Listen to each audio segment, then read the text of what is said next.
आदिमानव का विकास कैसे हुआ था, समझाए। इसे क्वारन ने प्रकाशित किया है। आदिमानव का विकास एक लंबी प्रक्रिया थी जिसमें वे नीला बंदर होमो इरेक्टस से लेकर मॉडर्न होमो सापियंस होमो सेपियंस तक विकसित हुए। ये प्रक्रिया लाखों सालों तक की थी और भूकंप, जलवायु परिवर्तन, खाद्य संग्रहण की तकनीकों में सुधार और सामाजिक संरचनाओं में परिवर्तन के परिणामस्वरूप घटित हुई। 1. नीला बंदर होमो इरेक्टस। आदिमानव का पहला प्राकृतिक चरण है नीला बंदर, जिनका उपयोग उपकरण बनाने में और आग जलाने में होता था। उनके पास आग पकड़ने की क्षमता थी, जिससे उन्होंने खाद्य को पकाने के नए तरीके विकसित किए। 2. नींडरथाल आदमी होमो निएंडरथालेंसिस। इस चरण में नींडरथाल आदमी उपकरणों के उत्तम उपयोग के लिए जाने जाते। आदिमानव का रहने का तरीका कैसा था और वो क्या खाते थे? आदिमानव पहले जंगलों में रहते थे। आदिमानव हमारा पहला स्वरूप बंदरों जैसा। पहले हम बंदरों समरूप होते थे और जो कुछ मिल जाता था वही खा लेते थे और जो कुछ पहनने को मिलता वही पहन लेते थे। आदिमानव मुख्य कच्चा मांस खाता था और पत्तों के कपड़े पहनता था या फिर पेड़ की छाल लपेटता।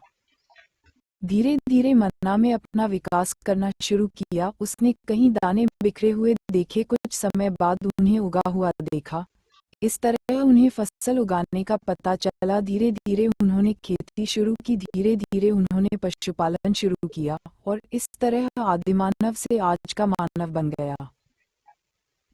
आदिमानव पत्थरों से आग जलाता था, धीरे धीरे आग पर मांस पकाने लगा, अनाज को पहले कच्चा। मानव का विकास एक जटिल और लंबी प्रक्रिया है जिसमें कई चरण और परिवर्तन शामिल हैं। यहाँ मानव विकास की मुख्य चरणों का विवरण है। जैविक विकास, तारांकन। 1. प्राइमेट्स। 65 मिलियन वर्ष पूर्व मानव के पूर्वज प्राइमेट्स थे, जो वानरों और बंदरों से संबंधित थे। 2. होमिनिन। 6-8 मिलियन वर्ष पूर्व होमिनिन प्राइमेट्स से विकसित हुए, जिनमें 2 पैरों पर चलने की क्षमता थी। 3. ऑस्ट्रेलोपिथेकस। 4-2 मिलियन वर्ष पूर्व ऑस्ट्रेलोपिथेकस पहले द्विपादी प्राणी थे, जो 2 पैरों पर चलने में सक्षम थे। 4. होमो हेबिलिस। 2.8-1.4 मिलियन वर्ष पूर्व होमो हेबिलिस पहले मानव जैसे प्राणी थे, जिनमें औजार बनाने की क्षमता थी। एक काल्पनिक व्यक्ति।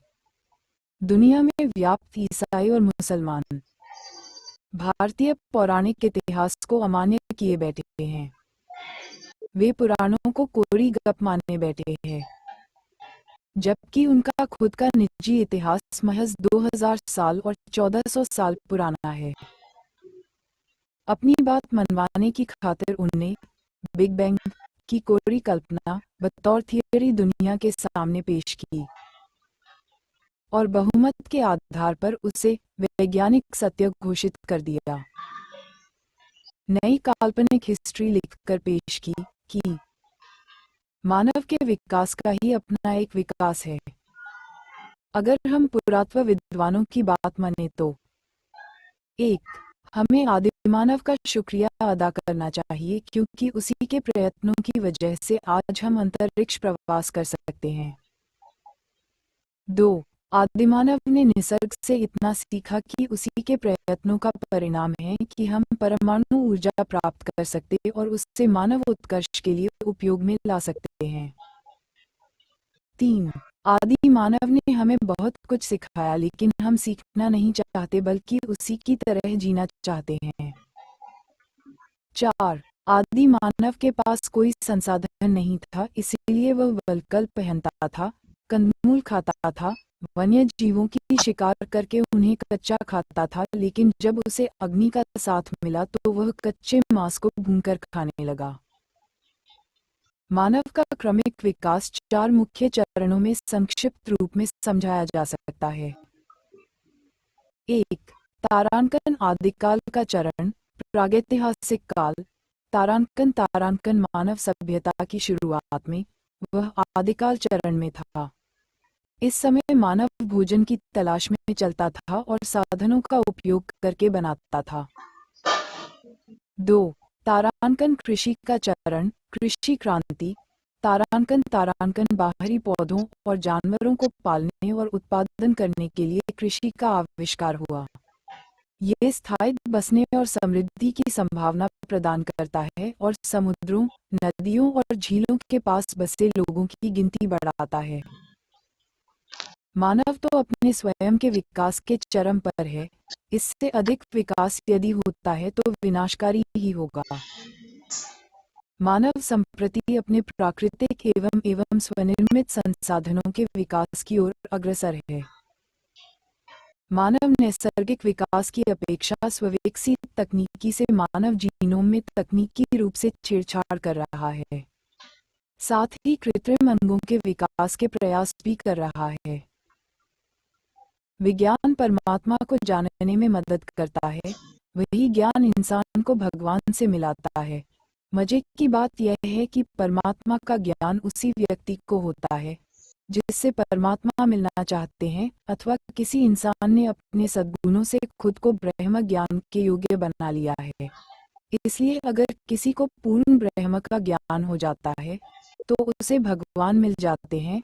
सबूत के तौर पर बोधि वृक्ष के नीचे बैठे हुए गौतम बुद्ध को ज्ञान की प्राप्ति।